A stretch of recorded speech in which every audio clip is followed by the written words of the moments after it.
Il est 19h50. Bonsoir à tous. Voici les titres de l'actualité de ce mercredi. La communauté catholique du Cameroun dans l'allégresse ce 15 août. Elle a célébré l'élévation de Marie au ciel. La fête de l'Assomption a servi de prétexte aux différents prélats d'inviter les chrétiens à prier pour la paix au Cameroun. Nous vous proposons dans ce 19h50 quelques prêches et clichés de la fête tels que vécus à travers le pays. En politique, une coalition de l'opposition camerounaise reste possible avec le Social Democratic Front. Le candidat de ce parti pose des préalables pour y arriver. Le SDF a présenté le QG de sa campagne pour la présidentielle ce jour à Douala. Et nous en profitons pour vous proposer dans notre 19h50 des réactions de Camerounais sur cette possibilité de coalition de l'opposition camerounaise. Que pense le peuple?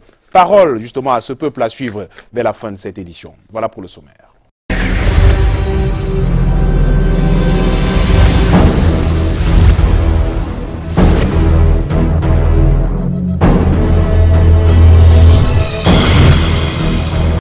Ouvrons ce journal par cette note triste. Le corps sans vie d'un jeune homme a été retrouvé ce matin au camp Yabassi, un quartier de la ville de Douala. Les circonstances de son décès restent jusqu'ici inconnues, mais il a fallu attendre plus de 6 heures pour que les populations se voient libérées de cette dépouille. Lil Piedjou et Aurel Kanga nous en disent plus. Les populations du camp Yabassi à Douala se sont réveillées ce mercredi matin avec le corps sans vie d'un inconnu couvert sous un drap blanc abandonné à l'angle de ce lieu de commerce. Selon les témoignages des riverains, le défunt a été aperçu à cet endroit la veille, présentant quelques défaillances mentales. Il est venu hier vers 9h, il s'est couché tout simplement. On s'est dit que bon, il se reposait. 9h, vers 19h, je repasse encore, je le revois sur la même place, même position.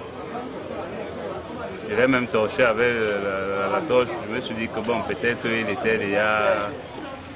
Il est retrouvé encore éveillé. Autour de minuit, 2h, quand nous chassait les bandits qui nous ont dérangés là à la maison, il était encore éveillé. Mais vers 4h, 5h, il a rendu là. À côté de son corps, des déchets collectés dans les rues de la ville.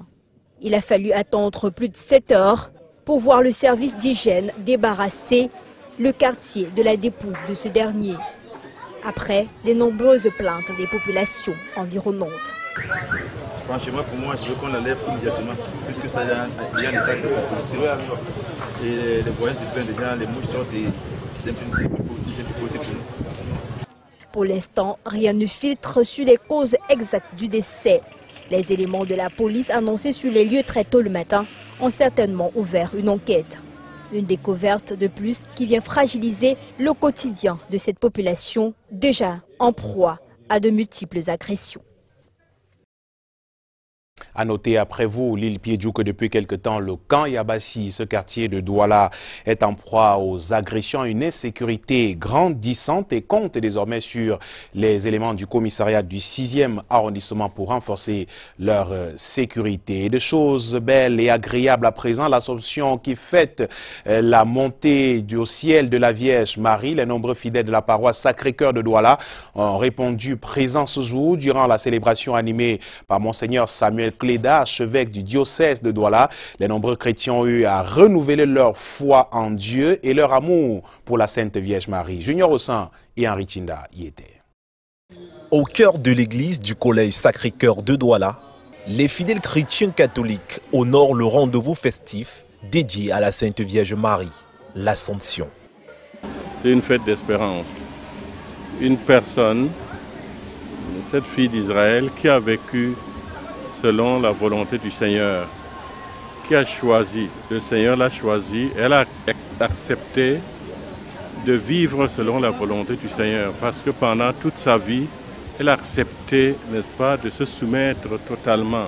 En célébrant l'Assomption, ces nombreux fidèles au rythme des chants, louanges, adorations et tambours manifestent leur volonté à suivre le chemin tracé par la Sainte Vierge Marie, Mère du Seigneur Jésus-Christ. Aujourd'hui, quand nous célébrons la fête de l'Assomption, donc la fête de la Vierge Marie, mais nous voulons montrer par là que voilà le chemin. Nous revivons le chemin que nous avons à suivre et que nous suivons jusqu'à présent. Dans la prière et la joie, les fidèles reconnaissent ces célébrations comme un devoir dans la vie du chrétien.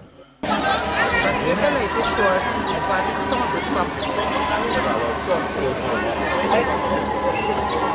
C'est une femme qui est pleine de grâce. Ici, à la paroisse Sacré-Cœur de Douala, la messe a été dite par Monseigneur Samuel Kilda, archevêque du diocèse de Douala. Rendons-nous à l'est du pays à présent pour voir comment la célébration s'est également passée à la paroisse de Tigaza. Tigaza, c'est dans l'est du pays, à Bertoua précisément. La célébration a été également belle et a vu justement la présence de nombreux fidèles venus assister à l'élévation de Marie au ciel. Le reportage de Patrick Ngwanya et Kizito Koumaï. Les chrétiens catholiques de la paroisse Saint-Laurent de Tigaza dans la ville de Bertoua commémorent, comme les autres fidèles catholiques du monde, la montée de Marie au ciel. Notre église, c'est une fête de tous les groupes mariales, la vocation mariale.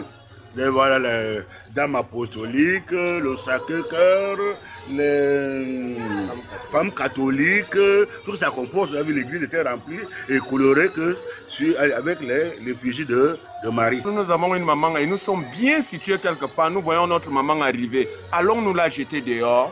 Alors on réfléchit sur ce point. Pourquoi Marie est auprès de Jésus? Marie est auprès de Jésus parce que c'est la mère de Jésus, c'est la mère de l'humanité. C'est pour ça que nous fêtons, nous commémorons sa montée au ciel. Le célébrant du jour, l'abbé Lewis Abena Yenga, a profité de l'occasion pour demander aux fidèles de continuer à vivre dans la foi et l'espérance à l'image de Marie.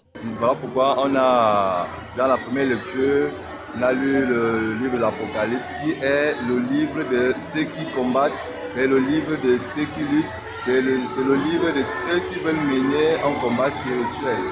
Et dans la deuxième lecture, Saint Paul aux Corinthiens nous précise que ceux qui meurent dans le Christ ressusciteront avec lui. Donc, et Marie est déjà l'image même de cette église immaculée qui a toujours été inscrite dans le projet de Dieu. Des cantiques et des louanges pour magnifier l'Assomption et rendre grâce à la mère du Fils de l'homme ont meublé cette commémoration dans la ville de Bertoua. Commémoration également à Yaoundé, la capitale camerounaise, où de nombreux fidèles ont effectué le déplacement des lieux de culte ce jour. Et on en parle avec vous, Alain Ghislain Kanga. Bonsoir. Bonsoir Michael et bonsoir à tous. Effectivement, la mère de Jésus est entrée dans la gloire de Dieu. Les chrétiens catholiques ont célébré ce 15 août la montée au ciel de la Vierge Marie à la paroisse Saint-Vincent Paloti de Loncac à Yaoundé. L'homme de Dieu est revenu sur la symbolique de l'Assomption. Voyons cela avec Karel Mzatatuya et Lung Bondo.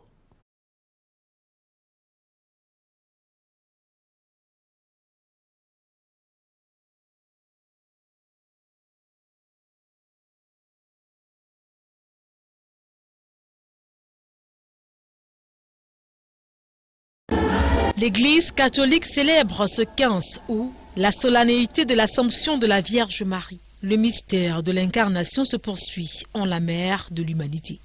Dieu, dans son programme, dans son plan, a choisi une femme merveilleuse, pleine de grâce, la Vierge Marie. Il a donc fait que cette femme n'ait pas le péché originel. C'est ça que nous célébrons le 8 décembre, l'Immaculée Conception. Et cette femme a pris sa responsabilité. Je suis la servante du Seigneur, qu'il me soit fait selon ta parole. Elle s'est mise au service du plan de Dieu.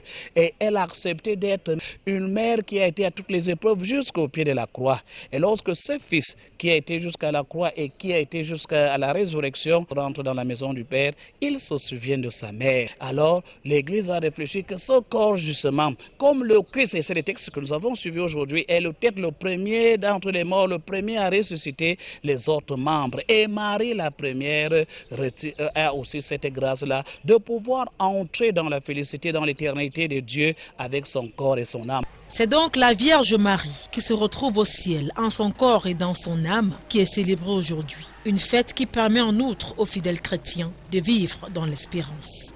Si comme la Vierge Marie, nous sommes les servants du Seigneur, si comme la Vierge Marie, nous acceptons de faire la volonté du Seigneur, nous aussi, comme la Vierge Marie, nous serons élevés, nous aurons notre place dans le ciel. Ce message a été transmis aux fidèles lors de la messe dite par le Père Médard Otou Oona Palotin à la paroisse Saint-Vincent Paloti de Loncac à Yaoundé. Occasion idoine de faire acte de foi en disant merci. Redescendons sur terre et c'est avec ces nouveaux responsables à la SODECAO qui viennent de prendre officiellement fonction. Le président du conseil d'administration, le directeur général adjoint ont été installés par le ministre de l'Agriculture et du Développement rural, Henri Eyebe-Aïssi, a recommandé à la nouvelle équipe dirigeante de relever la production du cacao sur le marché. Laetitia de Bilang, Constant Kamga. La nouvelle équipe dirigeante de la SODECAO est désormais en place. Nommé récemment par le président de la République, le président du conseil d'administration, le directeur général et son adjoint ont été installés ce jour à Yaoundé dans leurs nouvelles fonctions. Il va falloir maintenant travailler comme si de rien n'était. Nous disons merci pour cette promotion, pour ce retour. Je dis merci au président de la République et je dis que les planteurs vont avoir à nouveau à travailler. Le ministre de l'Agriculture et du Développement rural vient de prescrire et de nous rappeler les fonctions qu'on doit faire, c'est-à-dire promouvoir la culture du cacao et puis augmenter les rendements et puis faire en sorte que les objectifs de l'État soient atteints, c'est-à-dire les 600 tonnes de production de cacao. Jean-Claude Ekouakwa, qui remplace Jérôme Vendon après plus de 15 ans de loyaux services, s'engage à faire preuve d'exigence pour réhabiliter la cacaoculture. Les défis sont très importants, mais nous sommes persuadés qu'avec l'appui de nos collaborateurs, avec le soutien de nos hiérarchies respectives, avec toute la force de notre patriotisme, nous pourrons répondre aux attentes. Le cacao, qui a enregistré une légère baisse au regard de la situation qui prévaut dans les régions du nord-ouest et du sud-ouest, doit retrouver ses lettres de noblesse. Le ministre de l'Agriculture et du Développement, Henri Eyebe-Aïssi, qui a présidé la cérémonie aux côtés du ministre des Finances, a interpellé les nouveaux responsables à ce sujet. Il est impératif d'activer tous les leviers nécessaires pour l'accroissement de la production du cacao au cours des prochaines années, notamment par l'augmentation des superficies effectivement plantées et l'amélioration de la productivité avec une emphase sur la qualité de la semence du produit en amont et la qualité du produit à commercialiser en aval. Il leur a également recommandé de faire preuve de tolérance, de patience et de loyauté au quotidien. Avez-vous déjà entendu parler du Drepanovac? Ce médicament soignerait la drépanocytose après 6 mois de traitement seulement. Son concepteur se nomme Raphaël Nithieu, un naturopathe convaincu de la fiabilité de son médicament. Eh bien, nous sommes allés à la rencontre de quelques drépanocytaires qui ont testé ce nouveau produit, le Drepanovac, du sérieux ou du bluff. L'enquête est signée Karel Musatatuya et Lung Vando. Ça s'appelle Drepanovac. Un produit qui, de la vue du concepteur, le docteur Raphaël Nithieu, naturopathe, soigne définitivement la drépanocytose. Durée du traitement, peu importe l'âge et le sexe du patient, 6 mois. Tous ceux qui arrivent ici devaient me présenter l'électrophorèse qui parle de SS. Maintenant, je vais le soigner avec les plantes naturelles. On a donné le nom de Drepanovac. Sur son efficacité, Docta, comme on l'appelle communément ici, n'a aucun doute. Voici les dossiers déjà traités, a-t-il confirmé. Si certains ont été satisfaits, d'autres n'y ont que de mauvais souvenirs. C'est le cas par exemple de cet homme qui a requis l'anonymat. Il avait sollicité les services du docteur Raphaël Nithieu pour soigner son fils né drépanocytaire. J'étais convaincu qu'après son Drepanovac, vous retrouverez la santé. Il fallait faire une contre-expertise pour voir effectivement si l'enfant était parti du SS pour AS ou AA, surtout AA. Malheureusement pour lui, on fait les 3 mois et on va faire le test. On trouve que l'enfant a encore un SS. Aujourd'hui, il a même perdu la mobilité de ses jambes. Parce que là, il a eu une inflammation, certainement peut-être due à cette histoire-là. Après cette mésaventure, il a rebroussé chemin et repris les soins dans une formation sanitaire de la place. Pour les professionnels de la santé, jusqu'ici au Cameroun, il n'existe aucun médicament qui soigne la drépanocytose. Seuls des traitements qui permettent aux patients de mener une vie normale avec la maladie sont administrés. Confirmation faite par un médecin sous anonymat. C'est une maladie génétique. Il n'y a aucun médicament. Il y a même des plantes. Il y a une certaine fagaricine. C'est des extraits de plantes qui les aident beaucoup. Mais en termes de curatif, ça n'existe pas. Dans les pays du Nord, par contre, il existe des méthodes plus sophistiquées. Aujourd'hui, la seule thérapie qu'on connaisse qui puisse guérir la drépanocytose est la greffe de la moelle osseuse. Et pour le faire, il faut déjà qu'on ait un enfant qui a à peu près le même programme génétique que celui qu'on va greffer. Et ça coûte extrêmement cher. À bon entendeur. Salut.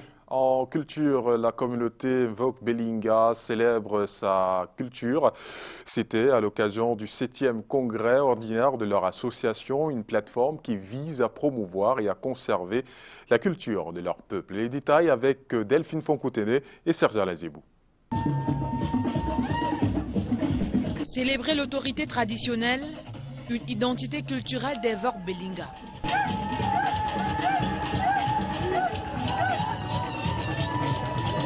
Entre autres valeurs de ce peuple du Sud Cameroun, qu'on retrouve également dans certains arrondissements de la région du centre. Des valeurs que promeut l'association Anyang Mvok Belinga. C'est un regroupement qui permet de raffermir les liens de parenté entre les fils et filles Mvok Belinga. Et pour moi, c'est quelque chose de très important parce que ça va nous permettre de revoir un peu nos us et coutumes. Et ça fait en sorte qu'on pense également à la vie de nos ancêtres. La 7e édition du congrès ordinaire de cette plateforme, qui se tient ici au village Mélangué dans le Sud Cameroun, est un moment de célébration du vivre ensemble de ce peuple plutôt particulier. Le peuple Mvok Belinga est un. Il est un. C'est-à-dire quand tu vois un Mvok Belinga, c'est que tu as vu l'autre. Quand tu vois une fille Mvok Belinga, c'est que tu as vu un Mvok Belinga ou une fille Mvok Belinga. Ce sont les mêmes gens. Ils ont les mêmes comportements.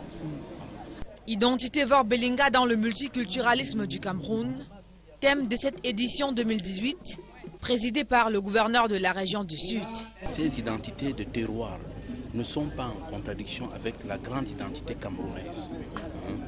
Il faut que de temps en temps, les communautés s'organisent parce que c'est au sein des communautés que se structure l'individu qui devient par la suite un bon citoyen.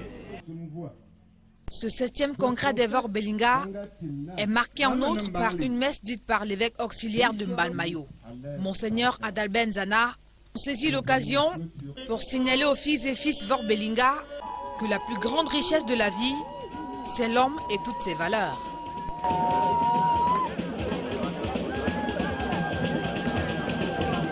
En sport, avant de parler politique, les Lions indomptables cadets honorés après leur brillante victoire.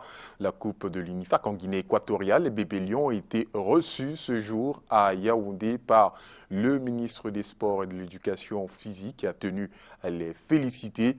Leur victoire est synonyme de la qualification de la prochaine Coupe d'Afrique des Nations de leur catégorie.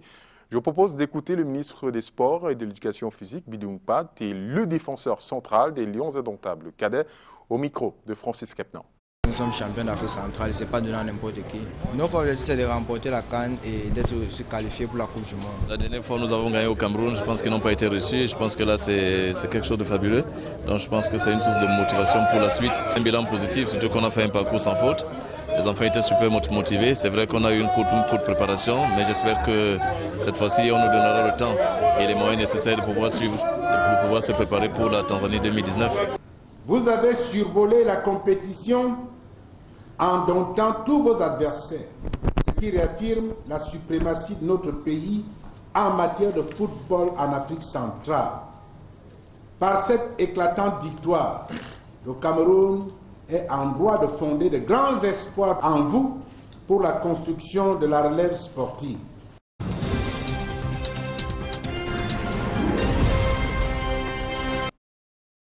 On ouvre la page politique avec le processus de recasement qui prend de l'envol à l'Assemblée nationale depuis que l'immeuble abritant les services administratifs de cette chambre sont partis en fumée. Hier, mardi, au lieu dit Warda à Yaoundé, le président Kavayegue Djibril a procédé à l'inauguration du premier site de recasement. Voyons ça avec Ghislain Pierre-Essonneau et Samuel Bonis. Cette maquette est la représentation même du futur siège de l'Assemblée nationale d'ici à 36 mois convenus comme délai de construction entre le Cameroun et la Chine.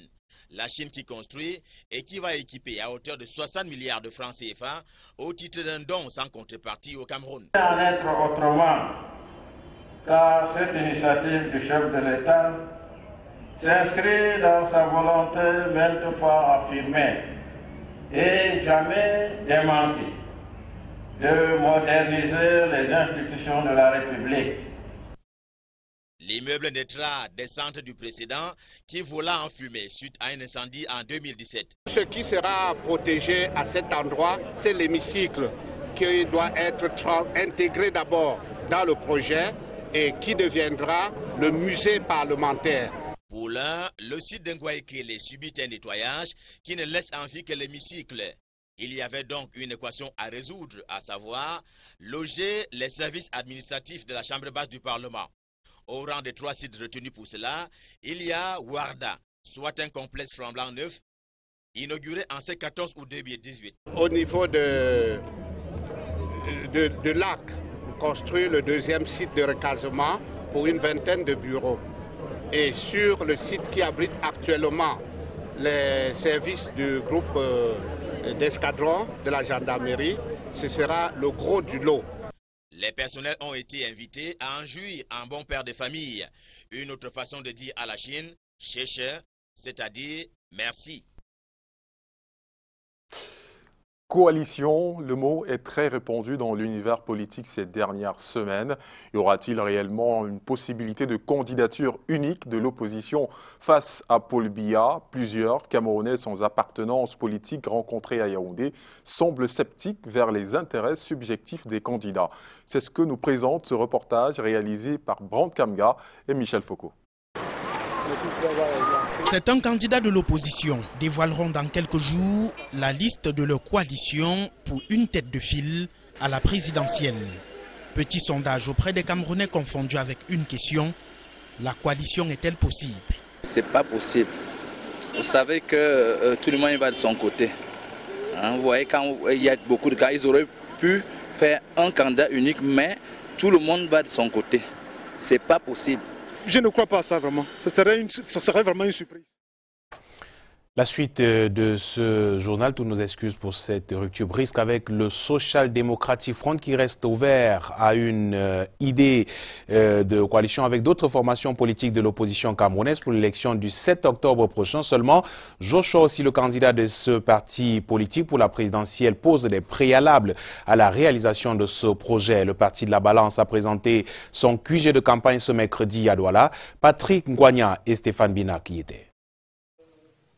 Le quartier général du Social Democratic Front est désormais connu des hommes de médias. Au cours de cette rencontre, le candidat Joshua Ochiche a donné quelques éclaircies au sujet de sa coalition avec les autres partis de l'opposition. J'ai eu un mandat d'un congrès extraordinaire pour représenter un parti politique. Je ne suis pas le candidat issu d'une imagination personnelle. Je porte un projet, je porte une responsabilité. Et donc, le fait de devoir soutenir un autre candidat doit être en phase avec le parti. Et qui dit le parti dit un congrès. Pour qu'une coalition soit possible, elle doit être l'émanation d'un consensus bien défini. Et ceci dépend de quelques critères. Il n'est nullement question d'absorber les autres candidats. Il n'est nullement question de...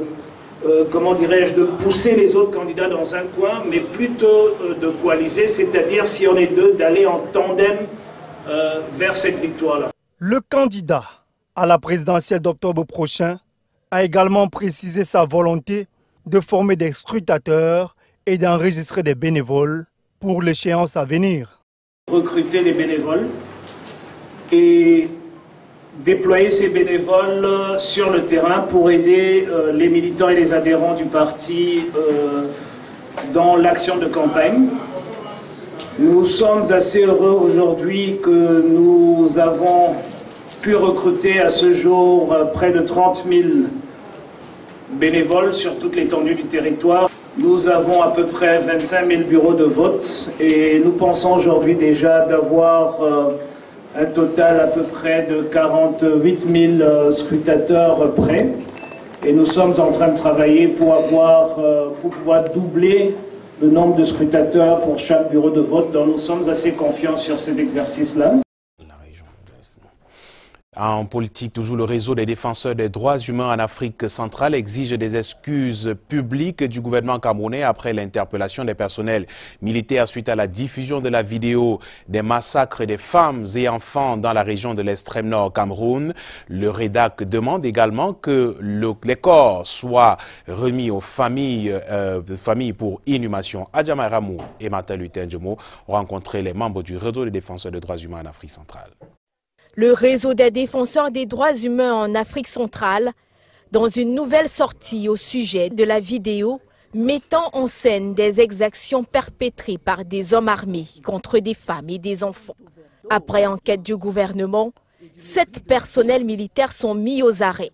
Le REDAC dénonce toutes les affaires de violation des droits humains et exige des excuses officielles et publiques des autorités.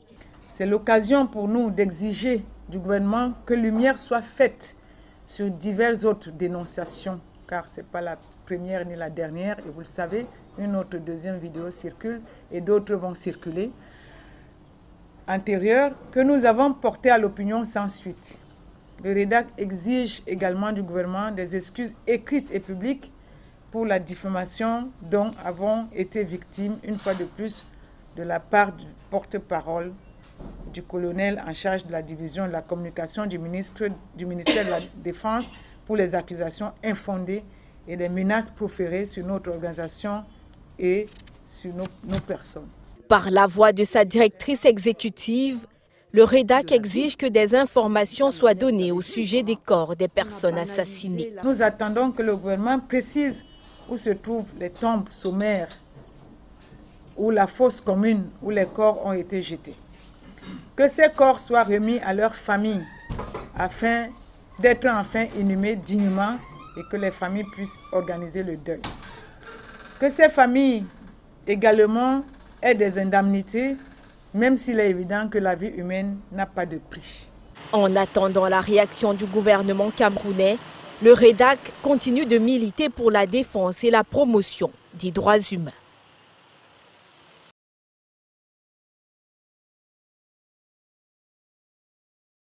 Cet élément de dernière minute avant de refermer ce journal avec ces propos d'un autre candidat à la présidentielle de 2018. Il s'agit d'Akere Mouna, l'ancien bâtonnier camerounais qui est donc porté par le mouvement NAO qui vient de s'exprimer devant nos confrères de Canal 2 English il y a quelques secondes seulement, qui revient sur le déploiement de son parti politique pour cette élection présidentielle. Il dit également un mot sur cette possible coalition de l'opposition camerounaise en vue de la présidentielle du 7 octobre prochain. Maître Akere Mouna, que nous allons écouter à cet instant, il est au micro de Patrick Christian Daboy et Martin Luther Ndjemo.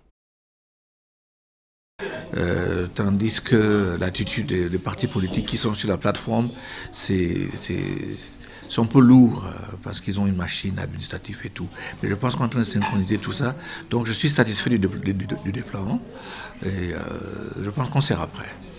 Alors, au sujet de la coalition. La coalition, c'est une stratégie. Hein? On en parle maintenant. C'est une stratégie. Et je parle de ça depuis que j'ai annoncé ma candidature. C'est une stratégie. Pour 2 raisons. Premièrement, parce que ça permet de mutualiser, n'est-ce pas, les forces. Et secondement, pour la perception. Ça permet donc de mutualiser, n'est-ce pas, les forces, les compétences pour couvrir. Et la seconde partie, c'est la perception. En l'état actuel, nous avons commencé depuis un an avec le mouvement Now. Nous sommes à presque une couverture du territoire environ 71 à 75% couverts et par des gens qui travaillent plus et qui ne font de bruit, n'est-ce pas? Ils vont au contact des gens. Mais maintenant, on doit aussi accélérer parce que là, il faut qu'avec les bureaux de vote, nous puissions repérer les gens qui vont y aller. Et nous travaillons aussi en synergie avec les partis politiques. Il faut synchroniser ça parce que l'attitude du mouvement, c'est une attitude agressive.